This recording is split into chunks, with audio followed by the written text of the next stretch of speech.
Two a new blog. আশা করি সবাই ভালো আছো, আমিও ভালো আছি। চলো আজ একটা নতুন দিন শুরু করা যাক। তো আজকে ব্লগটা সকাল সকাল শুরু করলাম। সকালবেলা উঠেছি অনেকক্ষণ, মিস্ত্রি দাদারাও এসে গেছে কাজ করতে, আজকে লাস্ট কাজ। তো সকাল সকাল আগে চা করে দিয়েছি, তোমাদের সাথে আর শেয়ার করা হয়নি। এখন থেকে ব্লগটা স্টার্ট করছি। এখন যাচ্ছি রুটি তরকারি করতে। তো চলো সঙ্গে থাকো। আর মোটামুটি বাড়িটা পুরোটাই রং হয়ে গেছে, এই যে এই দরজাটা এক কোট হবে আজকে। তো চলো সঙ্গে থাকো, আশা করছি ভালো লাগবে। মিস্ত্রি দাদারা এসেই কাজে লেগে পড়েছে, দেখতেই পাচ্ছ রং করছে। আজকে যেহেতু লাস্ট কাজ, তাই মন দিয়ে যেখানে যেখানে বাকি আছে সেগুলি কমপ্লিট করছে। এই যে এখানেও একজন দাদা কাজ ধরেছেন। তো দুজনে এদিকে কাজ করছে আর আমি চলে গেছি এদিকে রুটি করতে, কারণ মিস্ত্রি দাদারা যেহেতু আজকে লাস্ট খাবে সেই জন্য রুটি তরকারি আর সাথে যদি একটু মিষ্টিও দিয়েছিলাম। তো চলো।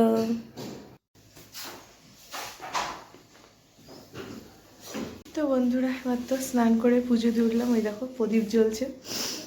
আর মিস্ত্রি দাদারা কাজ টাজ করে কমপ্লিট করে এই যে এই দরজাগুলোর একবার রং বাকি ছিল সেগুলো করে 12টার সময় চলে গেছে। যা কন্টাক্ট হয়েছিল তার থেকেও তোমাদের দাদাভাই আবার একটু বকশিসও দিল অনেক টাকা। তো ঠিক আছে, সে যাতে খুশি থাকে আর আমরাও কাজ করিয়েছি, আমরাও খুশি। সে কাজ করেছে, সে যদি অসন্তুষ্ট হয়ে বা মনে কষ্ট নিয়ে যদি বাড়ি যেত তাহলে খারাপ লাগতো। সেই জন্য তাকেও তার খুশি মতো দিয়ে দেওয়া হয়েছে। তো মোটামুটি বাড়ির এখন আপাতত আর রং হচ্ছে না। এবার হয়তো ভাববে যে পুরো ব্যাকগ্রাউন্ডটা কি তোমার হোয়াইট। হ্যাঁ, এখন হোয়াইটই থাকছে, পরে রং হবে। কারণ এই যা রং করেছে তার যা ধুলো হয়েছে বাবা, ওই পরিষ্কার করতে করতে এখন অনেক দিন সময় লাগবে। তাছাড়া রঙের গন্ধ সারা ঘর, আর পারা যাচ্ছিল না। তো চলো, কাজ আজকের মতো শেষ হলো।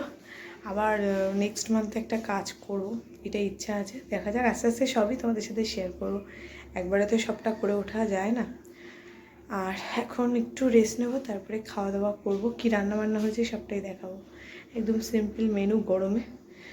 তো চলো, আজকের মেনু এখানে হচ্ছে গরম গরম ভাত, এখানে রয়েছে মুগের ডাল, এখানে রয়েছে একটা তরকারি কুমড়ো আলু পটল সব একটা তরকারি হয়েছে, নিরামিষ যেহেতু আজকে শুক্রবার।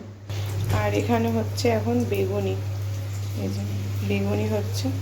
তো চলো, আজ তো শুক্রবার, তাই জন্য বাইরের খাবার খেতে পারবো না, তাই একটু আমার জন্য ছানা বানালাম বাড়িতেই। তো ছানা খেয়ে চলে গেলাম রাতের ডিনার বানাতে।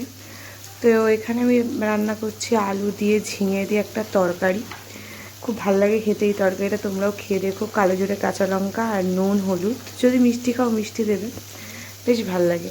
তো এই দিয়ে একটুখানি বেশ ভালো করে একটুখানি ভাজা ভাজা করবো, করার পর তারপরে জল দিয়ে দেবো। একদম সিম্পল রান্না, যখন কিছু করতে ভালো লাগবে না এটা করে খেয়ে দেখো রুটির সাথে। হ্যাঁ, তবে একটু মাখা মাখা করে নামিও, বেশি ঝোল নামিও না, তাহলে কিন্তু খুব একটা বেশি ভালো লাগবে না।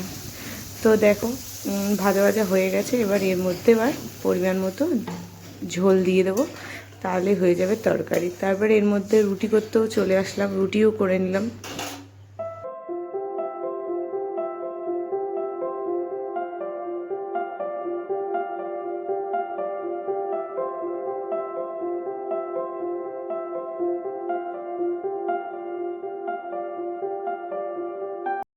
তো বন্ধুরা, অনেকক্ষণ পর তোমাদের সামনে চলে আসছি। সন্ধ্যেবেলা ওঠার পর তো একটু মৌসুম্বি রস খেলাম, তারপরে একটু ছানা খেয়েছিলাম, তারপর একটা সুন্দর বই হচ্ছিল অচেনা অতিথি বলে, বইটা বসে বসে একটু দেখছিলাম, বেশ ভালো লাগছিলো। তারপরে চলে আসলাম, দেখতেই পাচ্ছ এদিকে যে এখানে গরম গরম এইমাত্র রুটি করলাম, আর এখানে এখনও তরকারি হচ্ছে।